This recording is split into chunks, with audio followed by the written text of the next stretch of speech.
bien de chez vous et merci de vous informer dans cette rétrospective. Les évêques chez le président Joseph Kabila et l'opposant Etienne Tshisekedi pour leur faire part du blocage dans les discussions directes. Ce blocage qui se situe principalement sur l'après-19 décembre, la libération de prisonniers politiques, mais aussi la cessation de poursuites judiciaires contre Moïse Katumbi. Et puis, les constitutionnalistes français donnent raison à la haute cour congolaise au cours d'une communication débat en France organisée par le cabinet d'avocats Waleka Kitoko. Pour les intervenants, le 2 arrêt du 16 mai et 17 octobre 2016 de la Cour constitutionnelle congolaise sauvegarde la paix et l'unité nationale en réglant le mandat présidentiel. Enfin, en Gambie, Yaya Jammeh refuse de laisser le fauteuil du président à son successeur issu des récentes élections. En mission en Gambie, les chefs d'État de la CEDEAO ont annoncé une action militaire en dernier ressort pour déloger de force Yaya Jammeh. Suspension des travaux des négociations directes de la SANCO. Les évêques se sont rendus chez le président Joseph Kabila et l'opposant Etienne Tshisekedi ce vendredi 16 décembre. Question de leur faire part du profond blocage de discussion, notamment sur les questions du sort du chef de l'État après le 19 décembre, la libération de prisonniers politiques et la cessation des poursuites judiciaires contre Moïse Katumbi. Hier, jeudi 15 décembre, les délégués de la commission décrispation politique avaient adopté la majorité des recommandations. Restait l'épineuse question des mesures urgentes concernant les personnalités de l'opposition. Les représentants de l'opposition veulent voir un signe fort de la part du gouvernement par rapport à ces questions d'ici le 19 décembre 2016. Quant à ceux de la majorité, la mesure de la décrispation politique doit faire objet d'études au cas par cas, relevant du pouvoir discrétionnaire du chef de l'État. Notons que ces négociations directes autour des prélats catholiques mettent autour de la table les signataires de l'accord de la Cité de l'Union africaine et les non-signataires de cet accord réunis autour de Etienne Tshisekedi. Les deux arrêts rendus le 16 mai et le 16 octobre 2016 par la Cour constitutionnelle RD congolaise ont fait l'objet d'une communication débat en France. Ces deux arrêts qui règlent le mandat présidentiel en RDC et qui suscitent polémique dans le pays a été porté à une conférence de juristes pour un débat contradictoire à Paris. Une initiative de Madame Waleka Kitoko, docteur en droit public et avocate au barreau de Paris.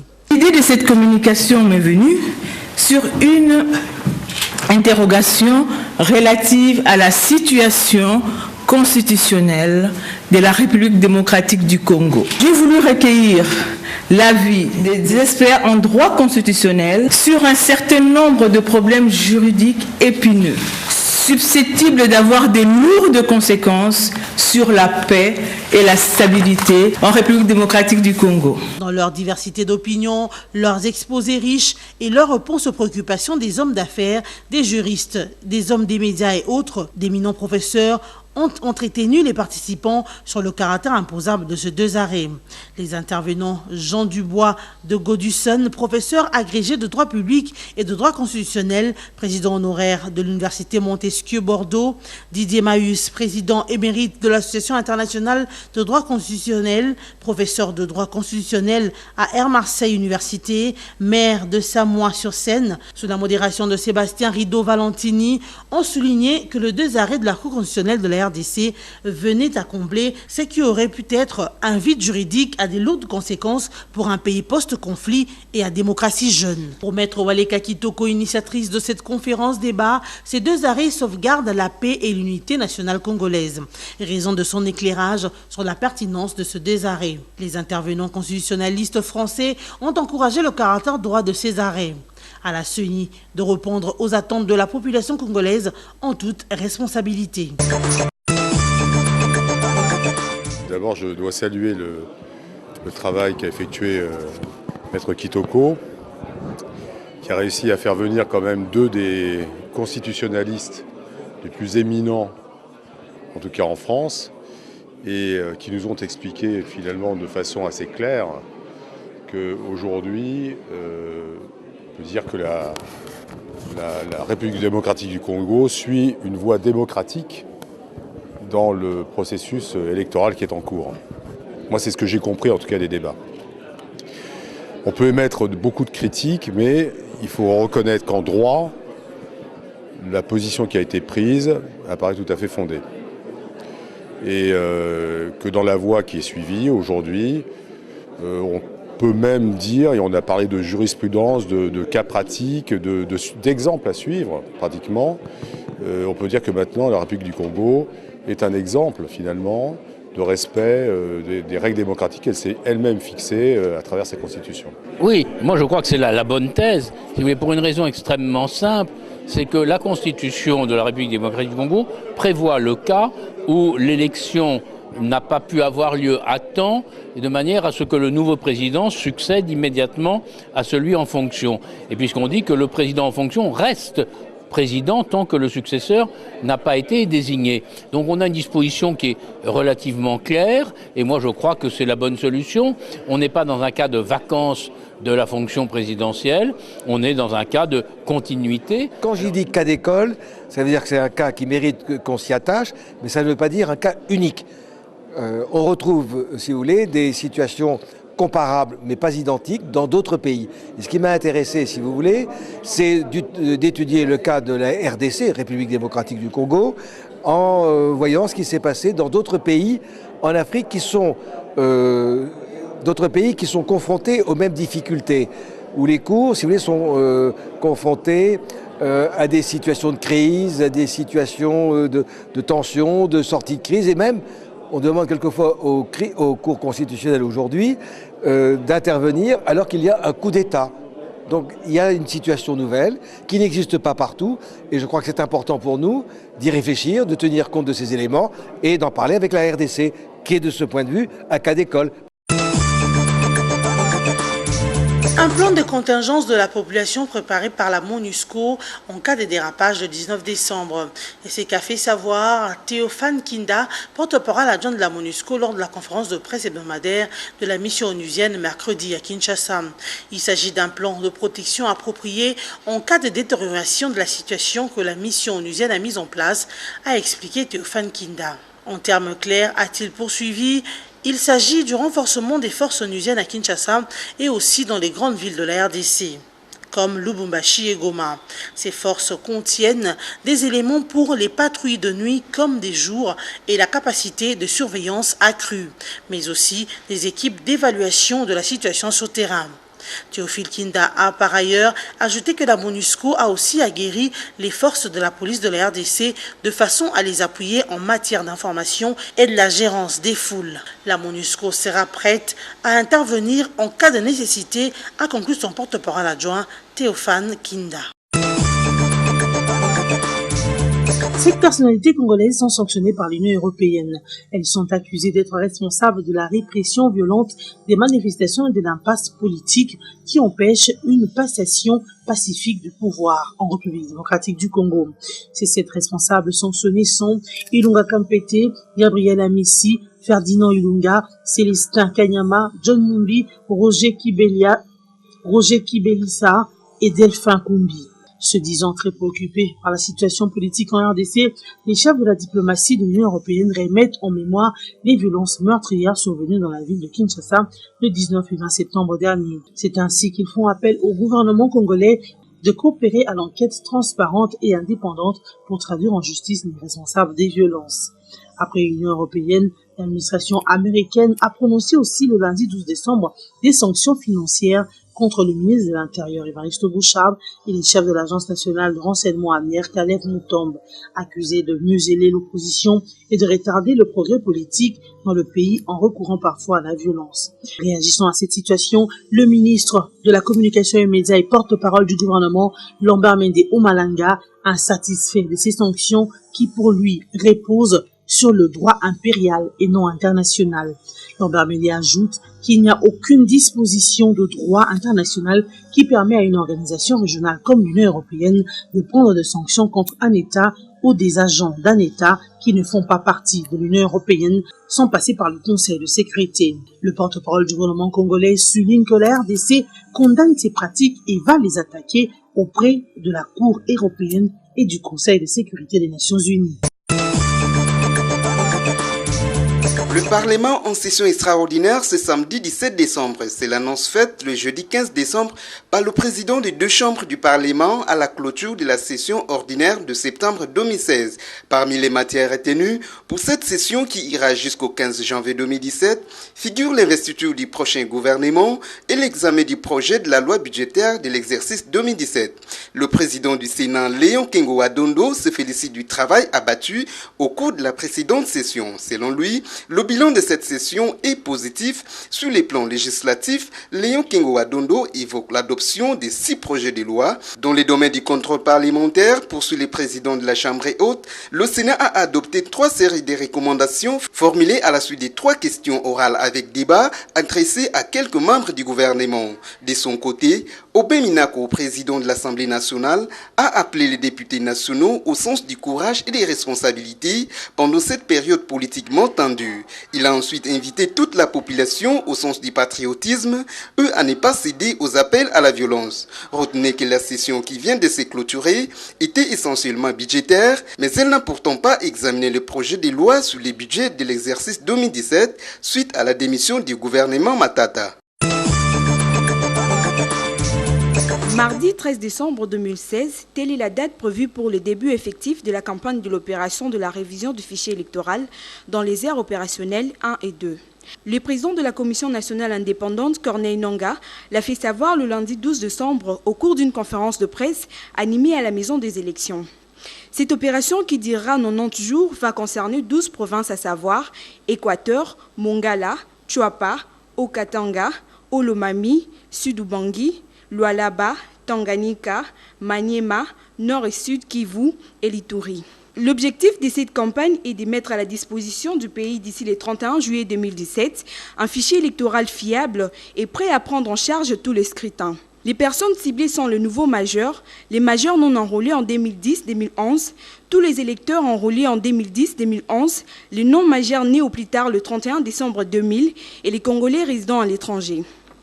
Un motif pour Corneille Nangaa d'inviter ainsi toutes les populations congolaises habitant ces provinces à participer massivement à cette opération de lancement de la révision du fichier électoral. Nous comptons sur le gouvernement de la République, les autorités gouvernementales, les gouverneurs des provinces ainsi que toutes les autorités locales pour la sécurisation de cette opération qui devra nous amener à enrôler plus ou moins 19 millions d'électeurs pour cette deuxième zone opérationnelle. Il s'est de rappeler que c'est depuis le 16 novembre 2016 que l'opération de la révision du fichier électoral a pris fin dans la province du Nord-Ubangi. 45% d'inscrits femmes et 55% d'inscrits hommes se sont procurés la nouvelle carte d'électeur. 4 mortiers, une arme MI-30 et plusieurs autres matériels ont été découverts la semaine dernière dans une cache d'armes située dans une ferme qui appartenait au général de Chu Laurent Kunda à Kachunguru dans le territoire de Massissi dans le nord Kivu. Élisée, petit frère de ce chef de guerre qui avait la charge de garder ses armes, avait déjà pris fuite il y a laissé là 2 mois pour un autre forfait, indique le major Njike Kaiko, chargé de la communication à la 34e région militaire. Cette découverte a été rendue possible lors d'une perquisition effectuée par des militaires du 34e régiment de forces armées de la RDC. Cette perquisition a eu pour objectif de mettre hors d'état de nuire ceux qui détiennent illégalement les armes, indique le major Ndike Kaiko. Notez que c'est depuis le 22 janvier 2009 que l'ex-chef rebelle du CNDP, Laurent Kunda, a été arrêté à Gisenyi-Rwanda. Le gouvernement congolais a jusqu'ici tenté en vain d'obtenir son extradition vers la RDC. Fais ta politique, ne touche pas ma jeunesse, ne brûle pas ma ville. Tel est l'intitulé de la campagne lancée samedi 10 décembre dernier par le Conseil provincial de la jeunesse en collaboration avec le Forum national de la jeunesse. Cette campagne vise à sensibiliser la jeunesse à la culture de la paix pour le développement du pays et à la lutte contre les dévoiements sociaux. D'après les organisateurs, cette activité concerne tous les jeunes Congolais en commençant par ceux des provinces issues de l'ancien Katanga. Pour bien mener la campagne, les organisateurs étaient dans les différents points chauds de la ville de Lubumbashi à la rencontre de jeunes. Il est prévu 3 jours pour la ville de Lubumbashi avant de viser les jeunes d'autres villes de la province du Haut-Katanga. Patrick Katengo, président interprovincial du Forum national de la jeunesse du Grand Katanga, a estimé que les jeunes doivent cultiver la paix et les valeurs républicaines parce qu'ils sont appelés à assumer de grandes responsabilités dans ce pays. De son côté, le commissaire général du gouvernement chargé de la jeunesse, Serge Condé, a indiqué que les jeunes doivent se réveiller et éviter d'être manipulés par les politiciens. La jeunesse doit être responsable, pensante et non attentiste et passive, a-t-il renchéri et martelé. Après le Haut-Katanga, la prochaine cible sera la jeunesse des provinces issues de l'ancien Katanga, dont le Lualaba, le Tanganyika et le Olomami. Déclaré coupable par la CPI pour subordination de témoins afin d'obtenir son acquittement dans son procès pour crimes de guerre et crimes contre l'humanité, l'ancien vice-président congolais Jean-Pierre Bemba est condamné à 8 ans d'emprisonnement. Affirmation de la procureure de la Cour pénale internationale, CPI en sigle. Il convient de noter qu'il a été jugé coupable à la mi-octobre pour avoir influencé 14 témoins qui avaient présenté de fausses preuves et donné de faux témoignages. Retenez aussi qu'en juillet dernier, l'ancien chef de guerre a écopé de 18 ans de prison pour la vague de meurtres et viols en Centrafrique entre octobre 2002 et mars 2003. Jean-Pierre Bemba, ses avocats et ses alliés avaient mis à la disposition des témoins de l'argent et des cadeaux et leur avaient promis une réinstallation ainsi que de la sécurité en échange d'un faux témoignage devant la CPI. Le bureau de la procureure de la Cour pénale internationale a par ailleurs requis une peine de 8 ans de prison à l'encontre des Kilolo, 7 ans contre Mangenda, 3 ans contre Babala et 5 ans contre Arido. Notez enfin que tous les 5 doivent aussi payer une amende. Charles Mwando Nsimba s'est éteint. Le président du G7 est décédé le lundi 12 décembre à Bruxelles, en Belgique, de suite d'une longue maladie, a annoncé Christian Mwando, son fils, dans un communiqué nécrologique publié au journal Forum des As.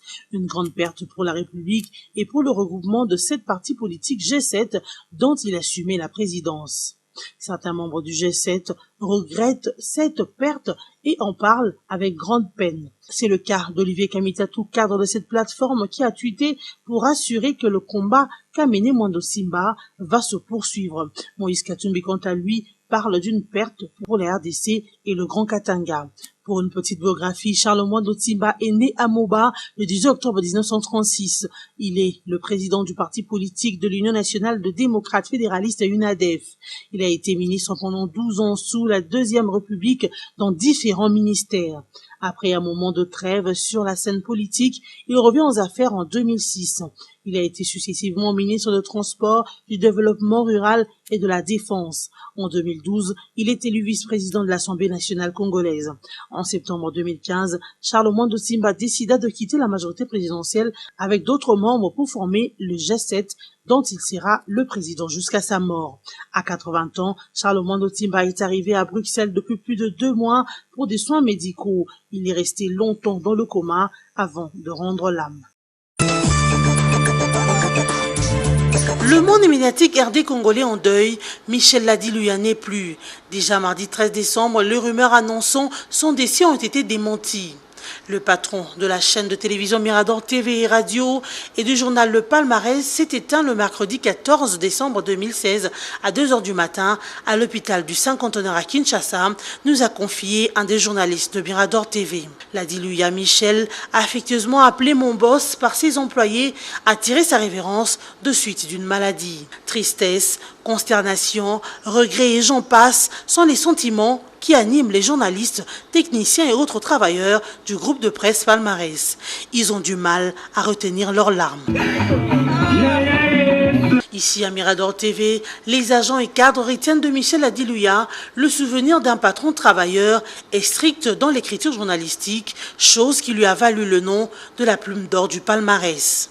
Ladiluya, c'était plus qu'un patron de la presse.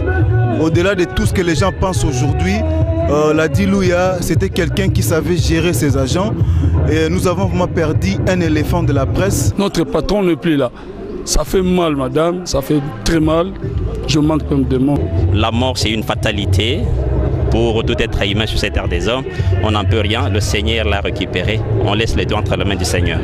Michel Ladilouya fut député de la transition politique et candidat député national aux élections de 2006. Propriétaire des journaux Palmarès et Visa 2000, il a mis en place depuis 2006 la télévision Mirador, profitant de l'explosion de chaînes de télévision à Kinshasa liées aux élections présidentielles de 2006. Ladilouya a choisi le mot espagnol Mirador qui veut dire point d'observation pour sa télévision parce qu'il la voyait chapeauter les autres chaînes de télé. Dans cette logique, Mirador Télévision se dit la chaîne number one. Michel Ladilouya ne laisse pas seulement plusieurs orphelins biologiques, mais aussi professionnels. Pour Kasonga Chilunde, président national de l'Union nationale de la presse congolaise, les médias viennent de perdre un grand journaliste. Il a par ailleurs ajouté que le départ de Ladilouya est une grande perte pour la profession. Le président de l'UNPC regrette la disparition de celui qui qualifie d'un grand de la presse congolaise. L'Organisation des Nations Unies a jugé inacceptable l'intervention de forces gambiennes devant la commission électorale indépendante en Gambie. Les forces de sécurité gambiennes ont été déployées depuis le mardi 13 décembre dernier par le président gambien Yaya Jammeh, quelques heures avant la visite de la délégation de chefs d'État d'Afrique de l'Ouest. Les personnels se sont vus interdire l'accès aux locaux sans explication par de membres de la police anti-émeute. Cette situation est intervenue le jour où le parti du président sortant Yaya Jammeh a déposé un recours auprès de la Cour suprême pour contester les résultats des élections récentes. Vu l'absence de quelques juges pour siéger à la Cour suprême depuis mai 2015, l'Ordre des avocats gambiens estime qu'il n'existe aucun mécanisme légal et légitime pour statuer sur le recours électoral de Yaya Jammeh. De son côté, l'opposition rejette toute action menée par le président sortant, relevant le fait que désigner de nouveaux juges à la Cour suprême pour statuer sur ces recours entraînerait inévitablement des délais supplémentaires. Notez par ailleurs que la délégation de chefs d'État de la CEDEAO a fait savoir qu'une action militaire serait envisageable en dernier ressort pour déloger de force Yaya Jammeh de son trône de président de la Gambie. Suspension du championnat national de football du 15 décembre 2016 au 14 janvier 2017. Décision du ministre sortant de la Jeunesse, Sport et Loisirs, Denis Kambaye Chimbumbu. Motif avancé, l'excès de violence dans les stades, le manque d'encadrement des supporters par les clubs. Le ministre justifie sa décision par le fait que les dirigeants des clubs n'ont pas pu respecter l'éthique sportive malgré ces nombreux rappels. Beaucoup de dirigeants de clubs se montrent débordés par les comportements des supporters de leur club, a-t-il précisé. Denis Kambaye regrette par ailleurs que les infrastructures sportives, notamment le stade de Martyrs qui vient d'être réhabilité, continuent à subir les casses de la part des supporters de clubs. Denis Kambaye a aussi relevé le non-respect de la clé de répartition des recettes entre la LINAFOOT et le gouvernement. Cette mesure est conservatoire en attendant l'harmonisation avec la Fédération congolaise de football association FECOFA, a encore fait savoir le ministre de la Jeunesse, Sport et Loisirs. C'en est fini pour cette rétrospective. Voici les grandes lignes de l'actualité de la semaine. Les évêques chez le président Joseph Kabila et l'opposant Etienne Tshisekedi pour leur faire part du blocage dans les discussions directes. Ce blocage qui se situe principalement sur l'après 19 décembre, la libération de prisonniers politiques, mais aussi la cessation de poursuites judiciaires contre Moïse Katumbi. Et puis les constitutionnalistes français donnent raison à la haute cour congolaise au cours d'une communication débat en France organisée par le cabinet d'avocats Waleka Kitoko.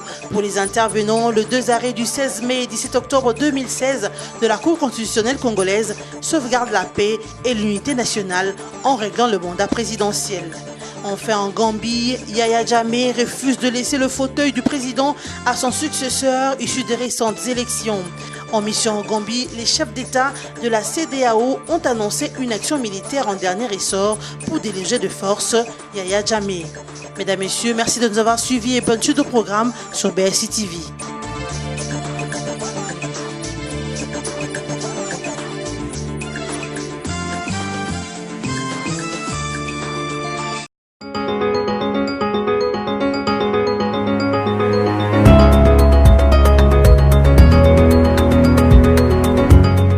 Messieurs, bienvenue à cette revue de presse rétrospective.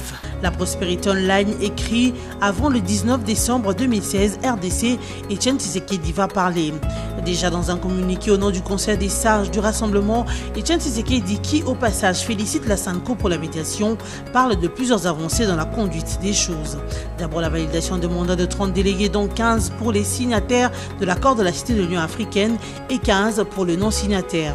Puis l'adoption du code de bonne conduite ainsi que de l'ordre du jour avec 6 points de divergence majeurs sur le concept respect de la Constitution et de ses implications sur la crise politique actuelle. Le processus électoral avec des questions essentiellement axées sur la séquence, le calendrier et le mode de financement des élections, sans oublier bien sûr l'affaire de l'impartialité de la CENI et du CESAC. Rien qu'à voir les accents de ce communiqué du Rassemblement, il est lieu d'imaginer que la transition sera pacifique et que la gestion du pays sera consensuelle jusqu'à l'organisation des élections libres, transparentes et démocratiques. Sans doute que Joseph Kabila restera en fonction jusqu'à l'installation effective d'un nouveau président élu, a conclu la prospérité. Actualité.cd qui relaie la même information rapporte Tshisekedi appelle à la vigilance et annonce qu'il s'adressera à la nation avant le 19 décembre. Le site souligne les quelques points à retenir de la réunion du Rassemblement. Etienne Tshisekedi, qui a réuni le Conseil des sages du Rassemblement ce dimanche 11 décembre 2016 à Limete, voici ce qu'il faut retenir de cette rencontre. Il salue les débuts des négociations directes entre les deux parties. Il renouvelle la confiance à l'endroit des évêques, 30 délégués validés, dont 15 non-signataires de l'accord du octobre dernier, etc. Radio Okapi, de son côté, soulève un autre point issu de la rencontre du Rassemblement et note: dialogue inclusif en RDC, le Rassemblement exige la retransmission en direct des débats. Les débats de ces travaux doivent être retransmis sur la RTNC pour que l'opinion nationale et internationale soit informée, indique le Rassemblement dans une déclaration lue par son porte-parole Bruno Tshibala à l'issue d'une réunion extraordinaire tenue autour de Etienne Tshisekedi, président du comité des sages de cette plateforme de l'opposition. Tout en renouvelant sa confiance à l'endroit de l'initiative de bons offices de la conférence épiscopale nationale du Congo, SANCO, ce comité des sages informe l'opinion sur les avancées enregistrées à ce stade. Forum des As s'épanche sur la communication débat tenu en France sur les arrêts de la Cour constitutionnelle de la RDC. Le site écrit: fin du mandat du Raïs, feu vert à la CENI pour des élections au-delà du 19 décembre. Un constitutionnaliste français conforte les arrêts de la Haute Cour. Cependant, bien loin des chahuts des acteurs locaux, le français Didier Maïus donne de la voix. Selon ce prof de droit constitutionnel et maire de Saint-Mois-sur-Seine, l'alinéa 2 de l'article 70 de la Constitution en RD Congo est plus pratique. Il a déclaré vendredi dernier au cours d'une conférence de presse sur les arrêts du 16 mai et 17 octobre dernier rendus par la Cour constitutionnelle de la RD Congo, organisée à l'hôtel Bristol à Paris.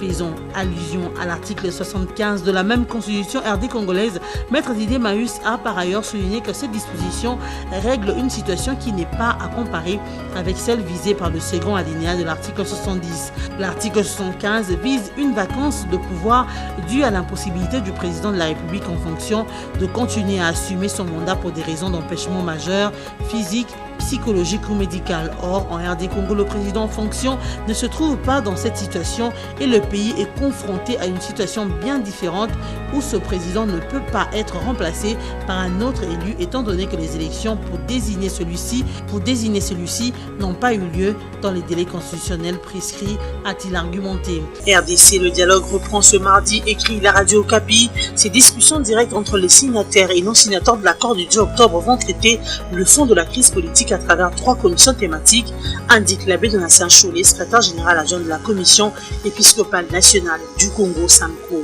Le cite le paragraphe, je cite: on va se repartir en 3 commissions, une commission chargée de la gouvernance d'institutions pendant la période après le 19 décembre, une commission qui traitera des questions relatives au processus électoral et une 3e commission qui s'occupera de la décrispation politique. Il faut aussi remarquer, poursuit la radio onusienne, que le quota des participants reste le même, 30 personnes. Il recommande à ceux qui veulent à tout prix participer au dialogue dans son format réduit d'envoyer les propositions auprès des participants. Deuxième rang du dialogue, reprise électrique des discussions, note la prospérité qui précise que sous l'égide de la SANCO, le deuxième round du dialogue reprend, imprévu omis, ce mardi 13 décembre 2016. Les échanges n'ont vraiment jamais été interrompus, faut-il le signaler au passage, malgré la suspension de la plénière le week-end dernier, car en effet, des commissions, 4 pour être précis, avaient été créées pour tabler sur les questions qui fâchent. Sur ce, la séance d'aujourd'hui devrait-elle servir à la mise en commun des convergences obtenues et aussi, malheureusement, des persistantes divergences. Toutefois, la reprise risque d'être électrique suite à la tension que génèrent certaines affaires sur la scène politique.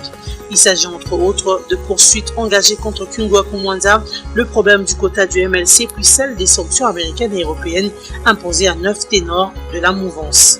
Du côté de l'agence congolaise de presse, l'on s'intéresse au début des opérations d'enrôlement et d'identification d'électeurs dans les aires 1 et 2 par la Commission électorale nationale indépendante. Le lancement effectif mardi de ces opérations concerne le Haut-Katanga, le Haut-Lomami, le Lualaba, le Tanganyika, le Nord-Kivu, le Sud-Kivu, le Maniema, la Chouapa, le Sud-Ubangi, la Mongala, l'Équateur et l'Ituri. L'objectif est de mettre à la disposition au 31 juillet 2017 un fichier électoral fiable et prêt à prendre en charge tous les scrutins, a indiqué le président de la CENI. CongoVirtuel.net lui parle des constitutionnalistes français qui donnent raison à la Cour constitutionnelle congolaise. L'hôtel Le Bristol à Paris a servi de cadre à la tenue d'une communication débat sur le thème « Réflexion doctrinale sur les arrêts » du 16 mai et 17 octobre 2016 rendue par la Cour constitutionnelle de la République démocratique du Congo. Cette conférence était une initiative de Mme Waleka Kitoko, avocate au barreau de Paris, citoyenne congolaise. Le pédigré de ces intervenants, mais également le profil de l'initiatrice de cette conférence d'une journée disent long de la hauteur des réflexions qui ont été développées et qui, à coup sûr, vont apporter une nouvelle lumière sur la grande problématique des réactions aux 2 arrêts de la Cour constitutionnelle qui sont aujourd'hui la base juridique de la crise autour du mandat du chef de l'État et dans l'ensemble du processus électoral. Et une note triste dans cette revue avec Actualité.cd qui parle du décès de Charles-Mondo Simba ce lundi à Bruxelles et Ndundwe Kamitatou témoigne. Charles-Mondo Simba n'est plus le président du G7 et membre du Conseil des sages du rassemblement a tiré sa référence ce lundi 12 décembre 2016 à Bruxelles.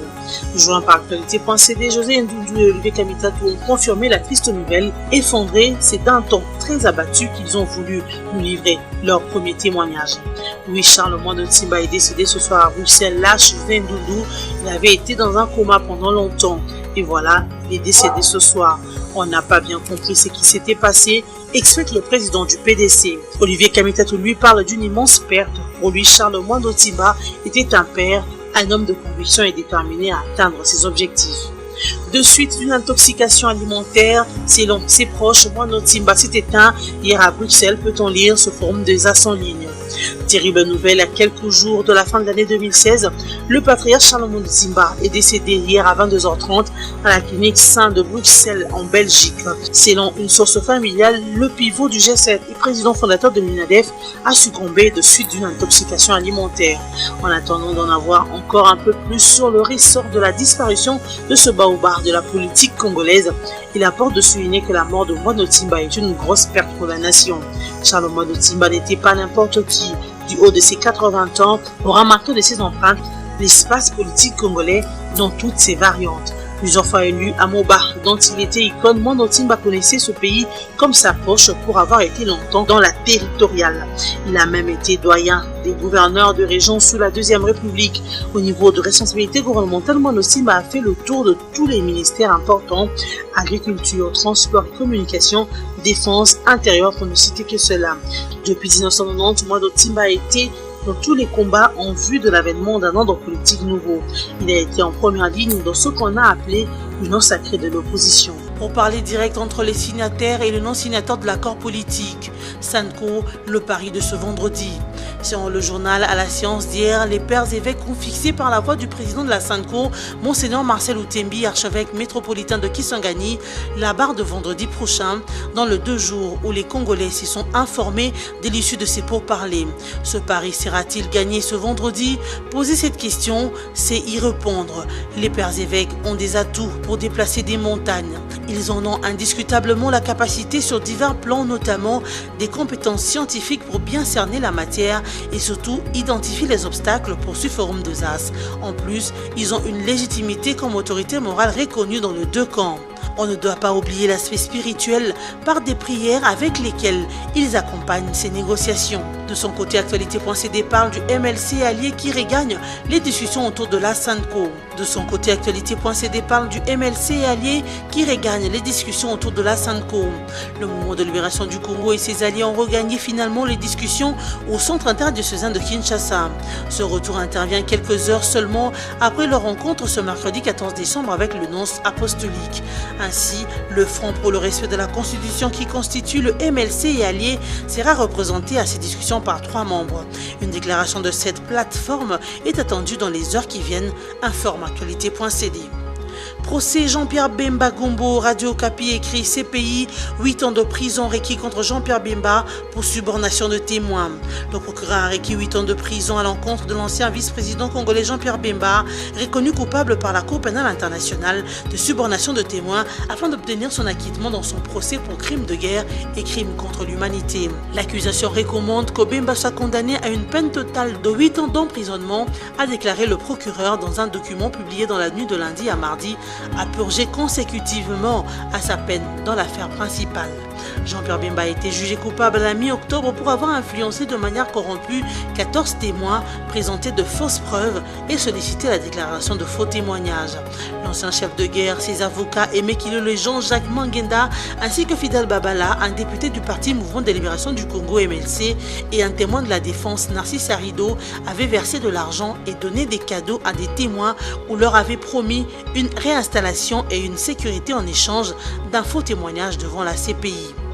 Relayant la même information, l'agence congolaise de presse note affaire Bemba, la procureure de la CPI requiert 8 ans de prison.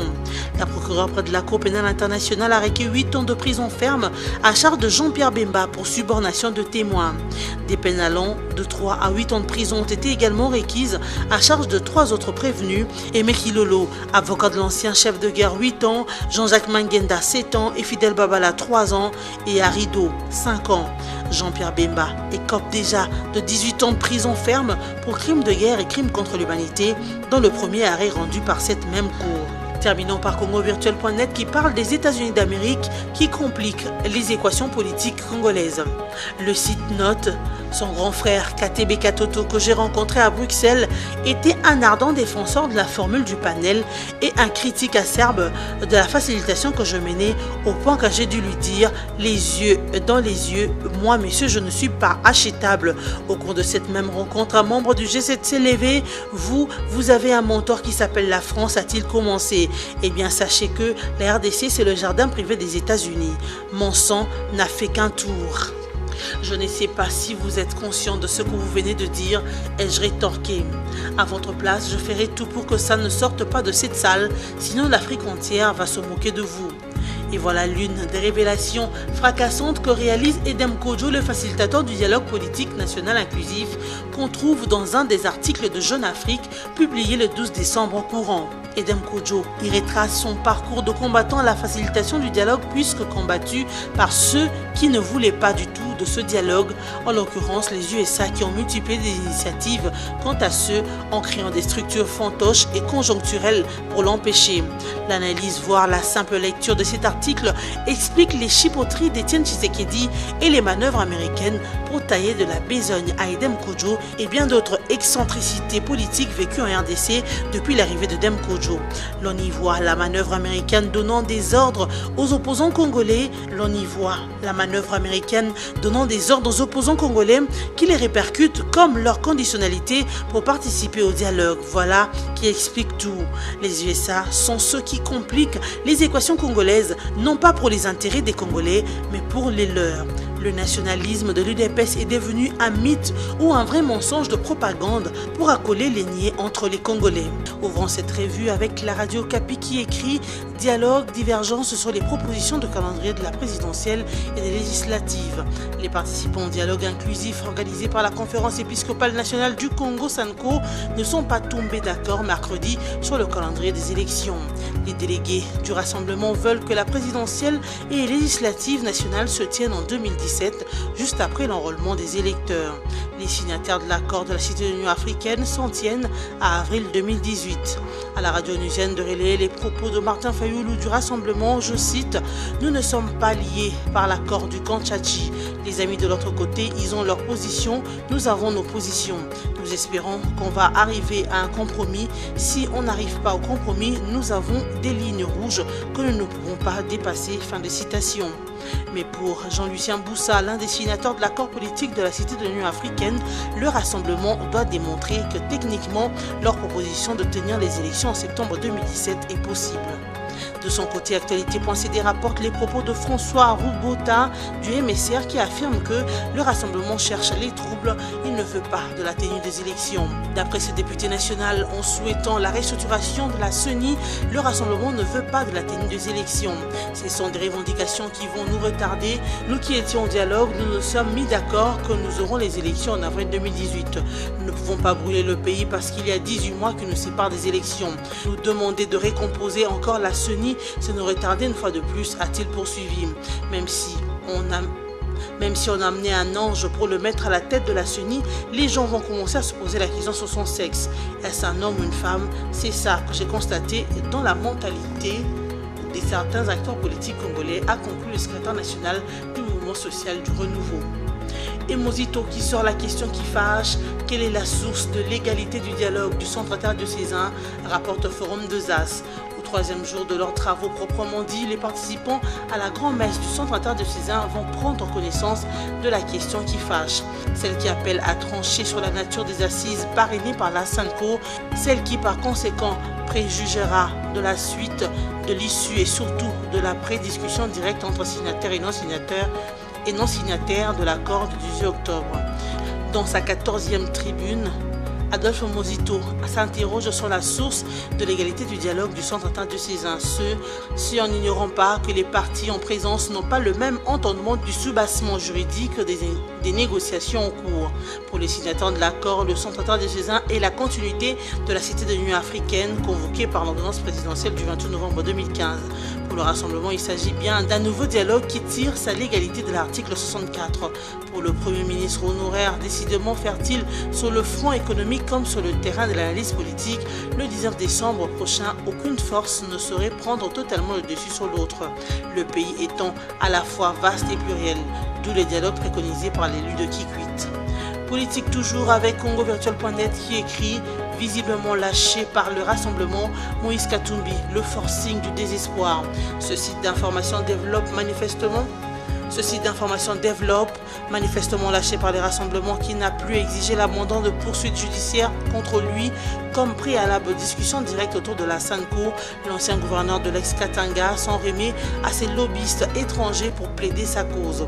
Pour faire pression sur Kinshasa, il a ressuscité deux de ses cartouches, son mercenaire Daryl Lewis qui a déposé une plainte contre les autorités congolaises et la juge Chantal Ramazani qui l'avait condamné au tripé de Lubumbashi Kamalondo et qui déclare avoir subi des menaces de sa hiérarchie pour ce faire. Au milieu de tout ceci, notre Congo virtuel, un personnage, Cécile Kienge, eurodéputée italienne d'origine congolaise, qui est de tous les fronts du lobbying pour plaider la cause de son partenaire au sein de l'ONG américaine United for Africa's Democratic Future, unie pour l'avenir démocratique de l'Afrique. Un forcing du désespoir qui, une fois de plus, met à nu l'amateurisme d'un commerçant aux ambitions politiques démesurées. Un forcing du désespoir qui, une fois de plus, met à nu l'amateurisme d'un commerçant aux ambitions politiques démesurées et qui disent tout de la machine impérialiste occidentale qui tourne à plein régime derrière lui. Chutant avec l'agence congolaise de presse qui parle des journalistes appelés à bannir la diffamation lors du traitement de l'information. Le président de l'Union nationale de la presse du Congo, UNPC, Kasonga Chilunde, a appelé les journalistes de la RDC à bannir la diffamation et les accusations fortuites lors du traitement de l'information. Selon le condensé des débats issus d'une matinée d'échanges et de réflexions entre les professionnels des médias et les politiques, Kasonga Chilunde soutient que le journaliste doit être en mesure de jauger l'impact de l'information qu'il est en train de traiter avant sa livraison aux consommateurs et de se mettre à la place de ceux-ci pour apprécier l'opportunité de la diffuser en ce moment-là, en dépit des pressions de toutes sortes que les politiques peuvent exercer sur lui. Alors que la clôture des pourparlers était initialement prévue pour ce vendredi, Centre interdiocésain, toujours par de fumée blanche, fait savoir Forum de Zas. Ce n'est pas demain, la veille du compromis tant souhaité, après 5 jours de négociations directes entre signataires et non signataires de l'accord politique de la Cité de l'Union africaine, on doit à la vérité qu'aucune option n'est encore levée au sein de 3 commissions qui travaillent sous les auspices des évêques catholiques au centre interdiocésain. Les divergences paraissent de taille entre les rassemblements, le MLC et les signataires de l'accord politique de la Cité de l'Union africaine. La plénière prévue hier a été renvoyée à ce vendredi 16 décembre. La commission gouvernance des institutions poursuivait encore le débat autour de la compréhension du respect de la Constitution et ses implications sur la résolution de la crise, le fonctionnement des institutions durant la transition session.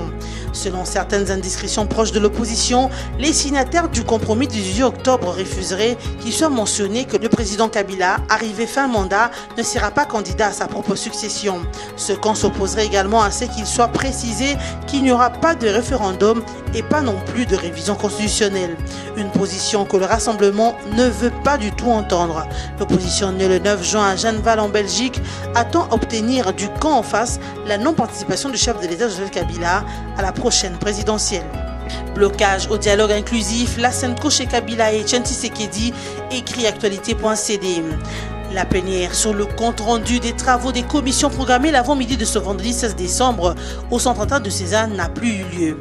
Les évêques devraient se rendre chez le président Kabila et chez le leader de l'opposition, Etienne Tshisekedi, en vue de leur faire part du blocage profond des discussions. Ce blocage porte principalement sur le sort de Joseph Kabila après le 19 décembre 2016, sur la liberté des prisonniers politiques et la cessation de poursuites contre Moïse Katumbi. Le site d'information souligne qu'à ce stade, rien ne se passe au centre interne de Cézanne où se déroulaient les discussions directes entre les partis signataires et non signataires de l'accord du 18 octobre. Tous les yeux sont donc tournés vers le Palais de la Nation et la commune de Limete à Kinshasa. Autre titre, l'agence congolaise de presse parle de l'ouverture samedi d'une session extraordinaire au Sénat. Le président du Sénat, Léon Kengo-Adondo, a annoncé jeudi la convocation pour samedi d'une session extraordinaire au Sénat lors de la clôture de la session ordinaire de septembre 2016 de cette institution au Palais du Peuple. Cette session extraordinaire prendra fin le 15 janvier 2017. Parlant de la session qui vient de s'achever, Léon Kengo-Adondo a souligné que la Chambre haute du Parlement a rempli sa mission, notamment par l'examen de la majorité des matières inscrites au calendrier des travaux de la session de septembre. Sur le plan législatif, le Sénat a procédé à l'adoption de 3 lois d'autorisation de ratification d'accords internationaux, d'une loi organique portant organisation et fonctionnement de la Banque centrale du Congo et de la loi portant statut particulier du personnel de l'enseignement supérieur universitaire. Le Sénat a également adopté mercredi la loi de reddition des comptes du budget du pouvoir central pour l'exercice 2015. Dans le domaine du contrôle parlementaire, une série de recommandations formulées par les sénateurs à la suite de questions orales adressées à quelques membres du gouvernement ont été adoptées, notamment sur des questions liées aux hydrocarbures, à la défense nationale et à la sécurité dans l'est de la RDC, ainsi que la cohabitation entre les FARDC et la population du territoire de Fizi dans l'est de la RDC. La radio Okapi parle aussi du Parlement en session extraordinaire le 17 décembre. L'Assemblée nationale et le Sénat convoquent les parlementaires à une session extraordinaire le samedi 17 décembre, annoncent les présidents de 2 chambres du Parlement. Parmi les matières retenues pour cette session qui ira jusqu'au 15 janvier 2017 figure l'investiture du prochain gouvernement et l'examen du projet de loi budgétaire de l'exercice 2017. Ces annonces ont été faites jeudi 15 décembre, la clôture de la session ordinaire de septembre. Cette session essentiellement budgétaire n'a pourtant pas examiné le projet de loi portant le budget de l'exercice 2017 suite à la démission du gouvernement Matata. Fin de cette rétro de la revue de presse. Bon week-end en compagnie de nos programmes.